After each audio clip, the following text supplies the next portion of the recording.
Please like the video and share it so that it reaches many more people and you get sawaba, or rewards from Allah. This could be a sawabe jariyah or continuous reward for you long after you are gone. Volume 6, Book 60, Number 89. Narrated by Osama bin Zaid. Allah's apostle rode a donkey, equipped with a thick cloth covering made in fadak, and was riding behind him. He was going to pay visit to Sa'd bin Ubadah in Banu al-Harith bin al-Khazraj. And this incident happened before the Battle of Badr. The Prophet passed by a gathering in which Abdullah bin Ubay bin Salul was present, and that was before Abdullah bin Ubay embraced Islam. Behold, in that gathering there were people of different religions. There were Muslims, pagans, idol worshippers and Jews, and in that gathering, Abdullah bin Rawaha was also present. When a cloud of dust raised by the donkey reached that gathering, Abdullah bin Ubay covered his nose with his garment and then said, "Do not cover us with dust." Then Allah's apostle greeted them and stopped and dismounted and invited them to Allah, i.e. to embrace Islam, and recited to them the Holy Quran. On that, Abdullah bin Ubay bin Salul said, "O man, there is nothing better than that what you say. If it is the truth, then do not trouble us with it in our gatherings. Return to your mount, or residence, and if somebody comes to you, relate your tales to him." On that, Abdullah bin Rawaha said, "Yes, O Allah's apostle. Bring it, i.e. what you want to say, to us in our gathering, for we love that." So the Muslims, the pagans and the Jews started abusing one another till they were on the point of fighting with one another. The Prophet kept on quietening them till they became quiet. Whereupon the Prophet rode his animal, mount, and proceeded till he entered upon Sa'd bin Ubadah. The Prophet said to Sa'd, "Did you not hear what Abu Hubbi said?" He meant Abdullah bin Ubay. He said so and so. On that Sa'd bin Ubadah said, "O Allah's apostle, excuse and forgive him, for by him who revealed the book to you, Allah brought the truth which was sent to you at the time. When the people of this town, i.e. Medina, had decided unanimously to crown him and tie a turban on his head, electing him as chief. But when Allah opposed that decision, through the truth which Allah gave to you, he, i.e. Abdullah bin Ubay, was grieved with jealousy, and that caused him to do what you have seen. So Allah's apostle excused him, for the Prophet and his companions used to forgive the pagans and the people of Scripture as Allah had ordered them, and they used to put up with their mischief with patience. Allah said, "And you shall certainly hear much that will grieve you from those who received the Scripture before you, and from the pagans." 3.186.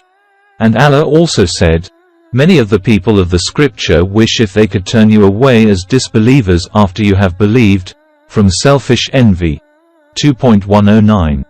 So the Prophet used to stick to the principle of forgiveness for them as long as Allah ordered him to do so till Allah permitted fighting them. So when Allah's apostle fought the Battle of Badr, and Allah killed the nobles of Quraysh infidels through him, Ibn Ubay bin Salul and the pagans and idolaters who were with him, said, "This matter, i.e. Islam, has appeared, i.e. became victorious." So they gave the pledge of allegiance, for embracing Islam, to Allah's apostle and became Muslims. Volume 6, Book 60, Number 90. Narrated by Abu Sa'id al-Khudri. During the lifetime of Allah's apostle, some men among the hypocrites used to remain behind him, i.e. did not accompany him, when he went out for a ghazwa, and they would be pleased to stay at home behind Allah's apostle when Allah's apostle returned from the battle. They would put forward false excuses and take oaths, wishing to be praised for what they had not done. So there was revealed, "Think not that those who rejoice in what they have done, and love to be praised for what they have not done." 3.188. Volume 6, Book 60, Number 91. Narrated by Alqama bin Waqqas. Marwan said to his gatekeeper, "Go to Ibn Abbas, O Rafi, and say, if everybody who rejoices in what he has done, and likes to be praised for what he has not done, will be punished, then all of us will be punished." Ibn Abbas said, "What connection have you with this case? It was only that the Prophet called the Jews and asked them about something, and they hid the truth and told him something else, and showed him that they deserved praise for the favor of telling him the answer to his question, and they became happy with what they had concealed." Then Ibn Abbas recited, "And remember, when Allah took a covenant from those who were given the scripture, and those who rejoice in what they have done and love to be praised for what they have not done." 3.187-188. Volume 6, Book 60, number 92.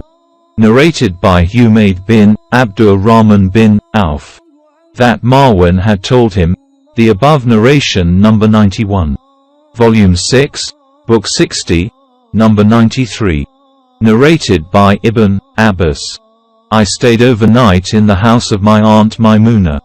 Allah's apostle talked with his wife for a while and then went to bed.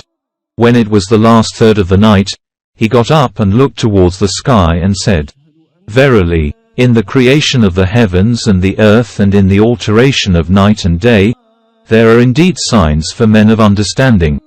3.190. Then he stood up, performed ablution, brushed his teeth with a sawak, and then prayed 11 rakat. Then Bilal pronounced the adhan, i.e. call for the Fajr prayer. The Prophet then offered 2 rakat, sunnah, prayer, and went out to the mosque, and offered the compulsory congregational Fajr prayer. Volume 6, Book 60, number 94. Narrated by Ibn Abbas. One night, I stayed overnight in the house of my aunt Maimuna, and said to myself, I will watch the prayer of Allah's apostle. My aunt placed a cushion for Allah's apostle and he slept on it in its lengthwise direction, and woke up, rubbing the traces of sleep off his face, and then he recited the last 10 verses of Surah Al-Imran till he finished it. Then he went to a hanging water skin and took it, performed the ablution, and then stood up to offer the prayer. I got up and did the same as he had done, and stood beside him. He put his hand on my head and held me by the ear and twisted it. He offered 2 rakat, then 2 rakat, then 2 rakat, then 2 rakat, then 2 rakat, then 2 rakat, and finally the witr, i.e. 1 rakah, prayer.